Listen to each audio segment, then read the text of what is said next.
Hello, my name is Wendy Fradlin, and I'm the Membership and Communications Director at Dining for Women. Joining me is Beth Holimon, Executive Director of Dining for Women, and Susan Stahl, the Vice Chair of our Board of Directors. Susan also served until recently as our Treasurer, until she took over the Vice Chair role.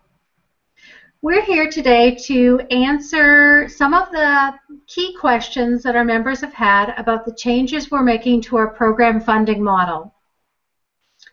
Beth Ellen, perhaps you could start with explaining a little bit about the changes that we're making and why. Sure. Dining for Women is moving away from the 85-15 program funding model that we've used for a number of years. For those of you not familiar with this model, until recently, when you made your chapter donation, 85% of your donation was designated towards Dining for Women grants, and 15% was designated to support Dining for Women as an organization. This restricted model, where we were restricting parts of every donation, is not standard within the nonprofit world, and there have been some negative consequences for Dining for Women over the years. The 15% monthly chapter donations was not enough to fund all of our operating expenses. It really only covered a third of our operating expenses. The restrictive model meant that the majority of our donations were restricted and could only be used for grants, which meant that we did not have funds in the case of an emergency. And because we want Dining for Women to be around for a long time, we needed to implement a model that would ensure our sustainability into the future. So the 85-15 was essentially starving our organization, and many of you who have who've heard me talk before, or who I've had the pleasure of speaking with, may be familiar with the starvation cycle, and that is referred to in some of our other materials. But the starvation cycle means that you can't run a nonprofit without the resources to be a professional and high-impact nonprofit. So the board decided that we would be eliminating the 85-15 model, and now all of your donations go into one pot to be used for Dining for Women's mission across the board, ensuring gender equality and to continue to improve the lives of women and girls. Our grants will continue to be a part of our core program. Your donations will also now fund our member education and engagement program, our grassroots advocacy program, and our partnership program. All of the donations will be used to fund direct program expenses, but also to be used for administrative expenses. And this will allow us to ensure long-term sustainability and to make sure that we can continue to have a great impact in the lives of women and girls. Thanks, Beth Ellen. Probably the question that we have gotten asked the most is, if we're no longer using the 85-15 model, what will the new ratio be? And Susan, could you possibly address this? Sure. We are not planning to have a new set ratio, because this would create another restrictive situation that would not be good for the long-term sustainability of Dining for Women.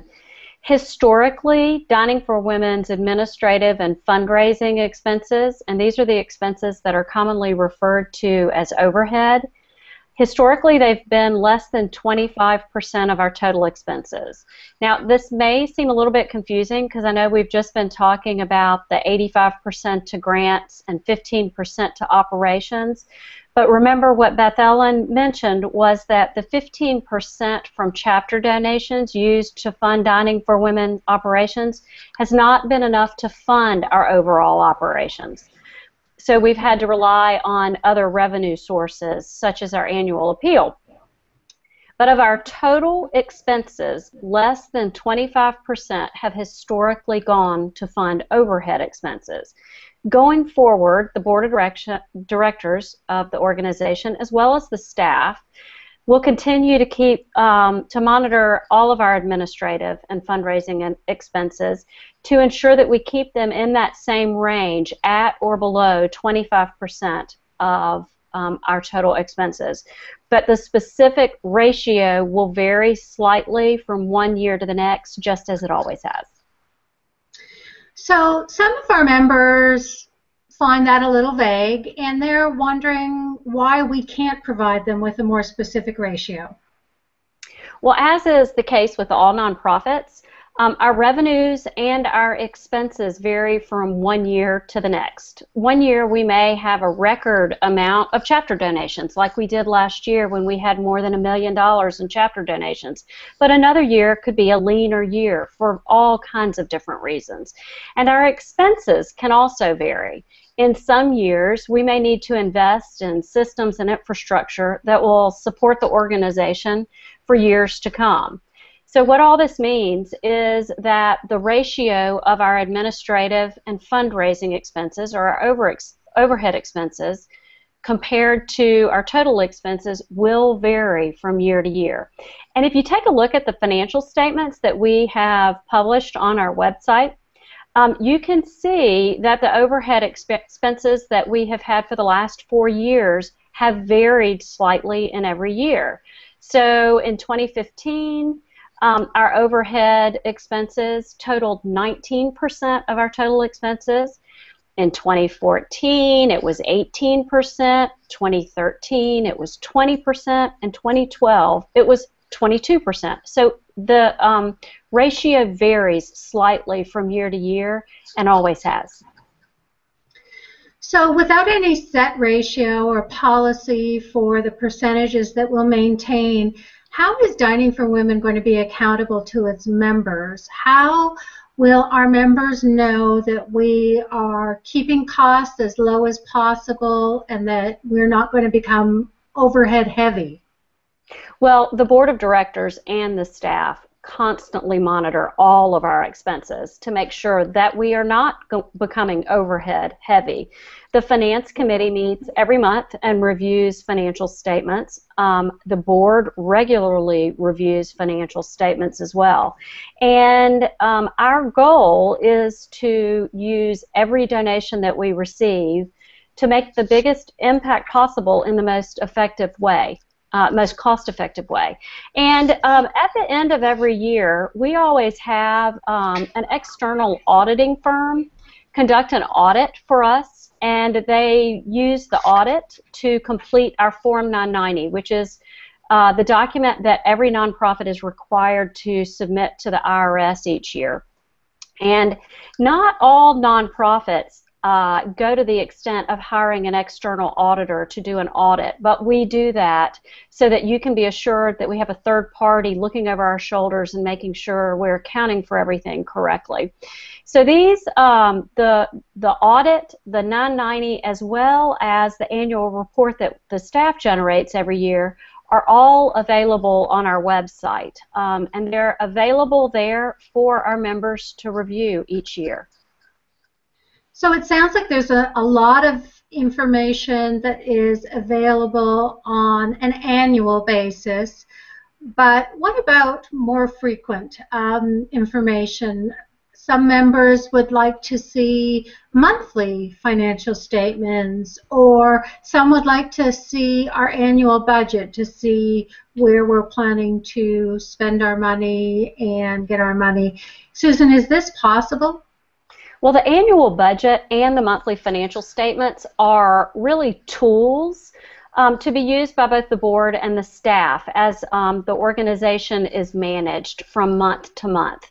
Budgets can and do often change during the course of a year, and our finances, both our revenues and our expenses, vary from month to month. So it can be extremely misleading if just 1 month is pulled out of a year and those financial statements are looked at. That's why the annual audited financial statements and IRS 990 are really the best resources for judging the overall financial performance of the organization. Beth Ellen, as you know, our members love the uniqueness of Dining for Women, and some of them are wondering if that uniqueness is going to change or go away now that we've changed our program funding model. Well, we're a program funding model, but we're not changing our program. We will still have continued to be the largest giving circle supporting equality for women in developing countries in the world. We've educated more than 28,000 members, and each of our chapters is going to continue to stay small and foster those relationships that are so important. So by changing our program funding model, what we're doing is just making ourselves more sustainable, but there's nothing about the everyday workings of your chapter that will change. And I know that everybody is happy about that, and we're happy about that, and what's even better is that we'll be able to stay that way for a very long time now that we've made this change. So just for a minute, I want to go back to the numbers and the percentages. With the 85-15 model, our members knew that when they made a donation at their chapter meeting, that 85 cents out of every dollar they donated went into the field, was used on the ground to help women and girls. And so now they're wondering, well, how much of their donation will really get to the grantees that we're working with? Susan, could you answer that? Well, just as our overhead ratio is going to vary from one year to the next, so will the percentage of our funds that go out to grantees. And the reason that this varies is the amount that we take in terms of chapter donations varies. So, for example, we've already had a month during 2015 where we brought in less chapter donations than we needed to fund our featured and sustained program. So we used funds from other sources. And then the next month we had more than we needed. So the amount that we are bringing in is varied. We will continue to report the information about all of our grants in the financial statements that we've talked about earlier that we put on the website, so you can see how much we are funding outside the organization every year. What I can tell you is that awarding grants will continue to be Dining for Women's primary focus, and it will continue to be our largest annual expenditure. We plan to continue to award featured grants of up to $50,000 each, and we'll also be funding our commitments to our sustained funding grantees. However, ensuring gender equality takes more than just funding grants, and our board has recognized this fact when it approved Vision 2020 and formalized Dining for Women's 4 programs. Beth Ellen, there is still some confusion about what we mean by Dining for Women having 4 programs. Members are used to hearing our monthly grantees being called the featured program, so they don't really know what we mean now when we start saying, well, Dining for Women has 4 programs. Can you talk to that a bit? Sure. We have changed the language a bit in the way that we refer to things, but many of our programs are still in place. As Susan said, our grants will continue to be our primary focus, our largest expenditure, and our largest program. Now we refer to our 4 programs as grassroots advocacy, grants program, partnership program, and our membership education and engagement program. And then our monthly featured grants are now referred to as grantees. So each month we're providing the educational materials, so that our members can meet and learn about our featured grantees. We produce 2 monthly newsletters about gender equality and poverty issues, and also tips on how to run your chapters most successfully. And we support all of the activities that we can to create community and connection within our chapters, and we are looking to increase that even more over the next few years. When the board approved our 2020 vision, which we received feedback from many, many members prior to the passage of this to inform the 2020 vision, it was decided that we would have a grassroots advocacy program and a partnership program. And these programs are important to fulfilling our mission because we can't achieve gender equity for women and girls in the developing world with just grants. We need to have advocacy. We need to be partnering with other organizations, and the board recognizes this as a best practice in achieving one's mission. So all of the donations that you give through your monthly chapter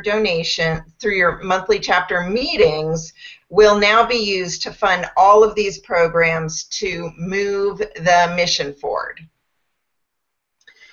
So I think our members understand the partnerships program because we saw an excellent example in the Peace Corps Let Girls Learn grant that we announced earlier this year. And that was a very exciting time for us. But people still aren't really sure what we mean by grassroots advocacy. And they're wondering how much that's really going to cost us. And they want to know, are we going to be hiring high-priced lobbyists to do this advocacy? No, the great thing about Dining for Women is that we already have such a grassroots organization in place that the purpose of our advocacy program is to just harness the voices of our members and educate our members so that we can have a bigger impact. So our advocacy co-chairs are right now looking for committee members, and once the committee is in place later this year, they will start to decide how we will choose issues and to make further steps towards putting the advocacy program in place. The intent, again, is to educate and inspire our members. We want to harness your collective voices, and we have no intention of hiring lobbyists. Grassroots advocacy is through letter writing campaigns, education, petitions, phone calls, speaking engagements. And we want you to have the opportunity to influence American foreign policy and funding so that it benefits women and girls in the developing world. The costs of this advocacy program will primarily be staff time coordinating the efforts, but we will mostly be using volunteers for this new program. And we know that as our membership grows, we will be able to have a bigger impact in U.S. foreign policy, and that is going to be a great new level for Dining for Women to affect change. Another one of the questions that we have been getting is about our 13th month campaign, and members want to know if we will still have this type of an annual appeal. Susan? Yes, we will continue to have an annual appeal, just like most nonprofits do. As we've talked about, our monthly chapter donations are not enough to cover all of Dining for Women's expenses, so we will continue to raise funds through the 13th Month campaign from foundations and corporations and from other sources. But if all of our donations are now going into one pot and to be used not only for grants but our other programs and all of our expenses, will there possibly be a need to raise less money through our 13th Month campaign? Beth Ellen? Well, as Susan explained, the monthly chapter donations are not enough to cover our actual grants plus all of our other expenses. We will continue to have the 13th Month campaign, or also known as our annual appeal, but we're looking at alternatives. Currently, we have a certain number of people that give on a recurring basis. If that were to increase, we would be able to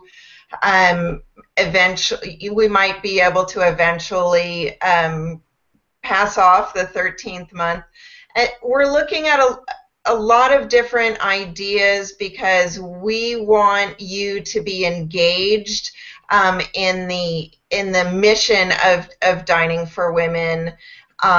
And we know that additional appeals can be challenging, but we still need those funds in order to keep these 4 programs moving forward.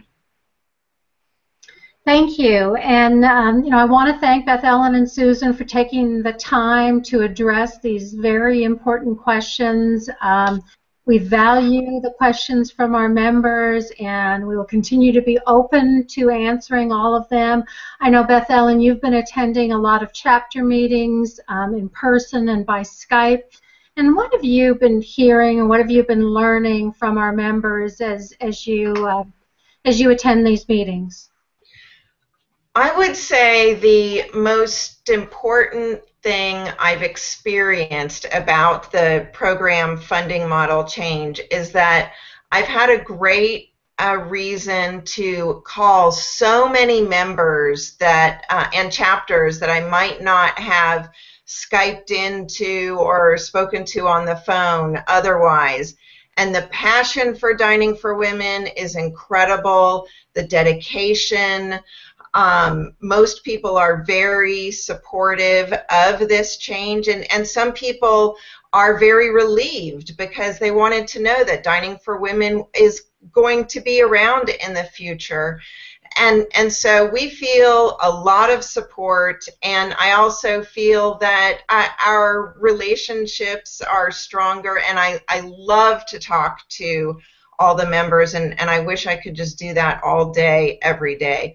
But our members are phenomenal, and the passion is just wonderful to witness. Well, and of course we thank all of our members for their support of Dining for Women and their passion for helping women and girls around the world. And if anyone still has questions about our program funding changes or anything that Dining for Women is involved in, please feel free to email us at info@diningforwomen.org. Thank you again, Beth Ellen and Susan, and thank you to our members for taking the time to learn more about this important topic.